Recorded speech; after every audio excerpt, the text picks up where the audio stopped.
Bom, até agora a gente viu mutações que afetavam um gene, as monogênicas, né? Agora a gente vai ver alterações no número de cromossomos ou na sua estrutura, que podem afetar tanto os cromossomos autossômicos como os sexuais.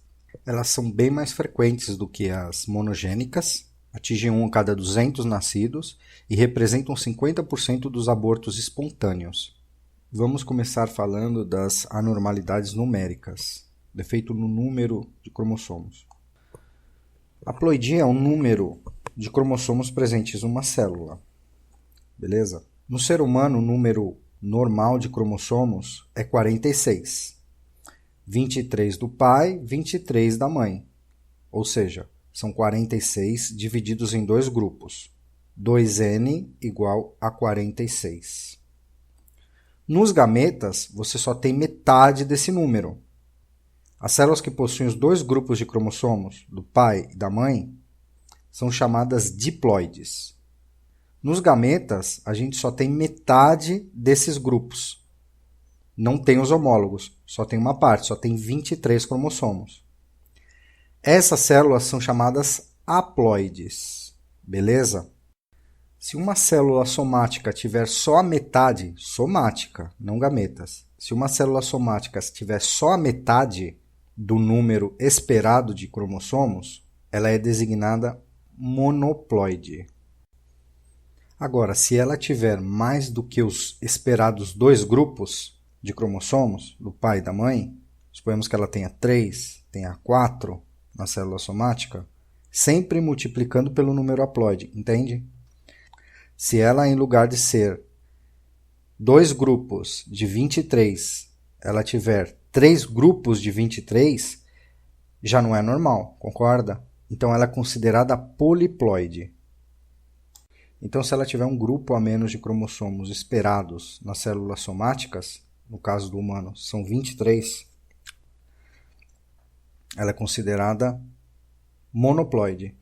Se ela tiver mais de 2, quer dizer que passou do número normal, certo? De grupos de cromossomos. Então, ela é considerada poliploide. Note-se que nesse caso, quando a gente fala de monoploidia ou poliploidia, a gente sempre multiplica o número de cromossomos do grupo de maneira exata. Entende? Ou é metade de 46, ou é 46 mais 23, ou é 46 mais 46, sempre somando o número completo do grupo, 23, sempre entra os 23 cromossomos juntos, beleza? Nessas condições em que o número de grupos não é esperado, ou seja, para mais ou para menos, mas sempre multiplicando de maneira exata os grupos, se chama euploidia. Já na aneuploidia, você vai ter os dois grupos, normal, só que vai ter a adição ou a subtração de cromossomos. Então, você pode perder um cromossomo homólogo, ou do pai ou da mãe, mas um só. Nesse caso é chamado monossomia, ou seja, os N são designados pelo grupo de 23 cromossomos que a gente tem, certo? Então, ele tem 2N, ele tem os dois grupos, só que falta um cromossomo, então ele põe menos 1. E se caso sobrar cromossomo? Se tiver um cromossomo homólogo a mais, quer dizer que vão ter 3 cromossomos homólogos, concorda? Nesse caso, é chamado de trissomia. O número de grupos é normal, 2N, um grupo do pai e um grupo da mãe, só que tem um cromossomo a mais do que o esperado. Então, é 2N mais 1. As aneuploidias para a gente, ela tem um significado maior, né? Porque tem algumas doenças que são causadas por trissomias. Então, a gente vai dar um pouquinho mais de ênfase porque tem mais importância mesmo, certo? Agora, a aneuploidia ela tem uma causa. Qual que é a causa da aneuploidia? É um defeito na não disjunção do par homólogo, na meiose 1, ou da separação das cromátides irmãs na meiose 2. Eu poderia só falar isso, mas eu acho melhor graficar. Aí você tem o esquema da meiose, um esquema sintético. Você tem os cromossomos homólogos com as suas cópias, né? Com duas cópias, e eles estão unidos, certo? Na meiose 1, esses cromossomos vão se separar, porém eles continuam ainda com duas cópias, unidas pelas cromátides. Na meiose 2, essas cromátides vão ser separadas, dando origem a duas células filhas, haploides. Beleza? Aonde pode falhar primeiro? Na meiose 1. Na meiose 1, não vai haver disjunção dos pares homólogos. Então, os pares homólogos vão para uma célula só. E essa célula vai dar origem a outra célula que tem um cromossomo a mais. Nota aí. A outra falha pode se dar na meiose 2. O que acontece? Há a separação dos cromossomos homólogos normal. Só que na meiose 2, as cromátides não se separam. Então, dá origem a uma célula com uma cópia a mais de cromossomo. Essa segunda parte que a gente viu, ela se assemelha à mitose, certo? As cromátides irmãs vão se separar. Depois de formado o zigoto, ele vai ter a mitose para produzir mais células, né, diploides. Caso aconteça um defeito nessa disjunção mitótica, você vai produzir duas populações de células. Uma que vai ter um cromossomo a mais, ou seja, trissômica, e uma que tenha um cromossomo a menos, conhecido como monossômica. Nesse caso se chama mosaicismo. Até agora a gente fez um apanhado geral das alterações cromossômicas em relação a um número, certo? Agora a gente vai ver rapidamente com relação à sua estrutura. O que pode acontecer de distúrbio?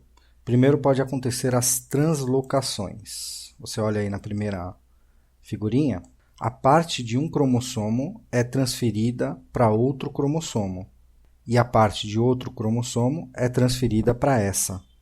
Essas são chamadas recíprocas e balanceadas, porque não se perde material. Beleza? Depois temos a fusão cêntrica robertsoniana. Por exemplo, com dois cromossomos acrocêntricos, eles perdem o braço menor e se juntam, formando um cromossomo só misturado. A parte do braço menor é perdida. Beleza? Depois temos os isocromossomos, onde há uma mistura das cromátides e dos braços. O braço menor de um vai para o outro cromossomo e o braço maior desse vai para o outro. Acontece uma mistura. Depois temos as deleções, onde parte do cromossomo é perdido, formando um fragmento, né? Esse fragmento pode ser importante, pode ter algum gene ou região reguladora. Temos as inversões, onde se muda de lugar uma parte do cromossomo. Se muda de lugar, pode mexer com a expressão, concorda? Porque pode ter um regulador aí perto, né? E depois temos os cromossomos em anel, que eles se juntam, né, as partes dos telômeros, formando um anel de cromossomos e uma parte dos fragmentos se perdem. Esses distúrbios cromossômicos eles têm aspectos gerais, né, que a gente pode citar aqui rapidamente. Por exemplo, a perda de material cromossômico tende a produzir defeitos mais graves do que o ganho. Quando você perde, pode ser mais prejudicial do que quando você ganha. O material cromossômico em excesso pode ser um cromossomo inteiro ou uma parte de um cromossomo. Isso acontece nas trissomias, como a gente vai ver mais para frente. Os desequilíbrios ou transtornos nos cromossomos sexuais, ou seja, excesso ou perda, são melhores tolerados do que os dos autossômicos. E esses produzem anormalidades mais sutis, né? Geralmente são associadas à infertilidade. E a maioria desses distúrbios cromossômicos, eles são um fato novo. Geralmente os pais da pessoa que sofre esse tipo de distúrbio são normais. A única exceção a essa regra é o síndrome de Down, que a gente vai ver agora. Agora a gente vai ver distúrbios citogenéticos envolvendo cromossomos autossômicos. A gente tem frequentemente 3 trissomias. A trissomia do par 21, conhecida como síndrome de Down, a do par 18, conhecida como síndrome de Edwards, e a do par 13, conhecida como síndrome de Patau. A gente vai ver agora. Síndrome de Down, trissomia do par 21. É considerado o distúrbio cromossômico mais comum. 95% das pessoas que têm trissomia 21 têm a contagem da forma cromossômica em número 47, ou seja, 2N mais 1. Ela é causada pela não disjunção meiótica, que a gente viu anteriormente. A idade da mãe está diretamente relacionada com esses casos. Para você ter uma ideia, aos 20 anos acontece um caso de síndrome de Down a cada 1.550 nascimentos. Para aquelas mães acima dos 45 anos, acontece em 1 a cada 25 nascimentos. 4% dos pacientes que têm a trissomia 21, o cromossomo extra não está presente. O que está presente é a translocação do braço do cromossomo 21 para o cromossomo 22 ou 14, ou seja, uma translocação. 1% dos pacientes que têm síndrome de Down, eles são mosaicos, ou seja, algumas células têm 46 cromossomos normais e outras células têm 47, é o mosaicismo. Na clínica, como se apresentam esses pacientes? Ele tem perfil facial achatado, ela tem fissuras palpebrais oblíquas e a chamada prega epicântica. Na parte interna do olho é uma prega. Na mão tem outra característica bem comum, que é a prega símia da mão. Nós temos várias linhas na mão, né? Eles têm uma linha só que cruza toda a mão, chamada prega símia. Tem retardo mental grave, com QI de 25 a 50. Só que algumas daquelas pessoas que a gente viu que podem ser mosaicos, ou seja, ter células com 46 e células com 47, essas têm uma inteligência quase normal. Tá? Eles têm um temperamento muito gentil, eles são tímidos, e fisicamente eles podem ter cardiopatias, ou seja, defeitos no septo atrial e ventricular, ou seja, comunicações, interatrial ou interventricular, malformação das válvulas, que é a principal causa de morte na infância desses pacientes, atresia do esôfago do intestino delgado, ou seja, há uma estenose aí do calibre, né? Tanto do esôfago como do intestino. Eles têm uma probabilidade de desenvolver leucemias agudas 20 vezes maior do que as pessoas com o fenótipo normal. Elas têm uma resposta imunitária anormal que predispõe a infecções e a tiroidite autoimune. E quando passam dos 40 anos de idade, elas tendem a ter neuropatias parecidas com o Alzheimer. Agora vamos ver a síndrome de Edwards, ou trissomia 18.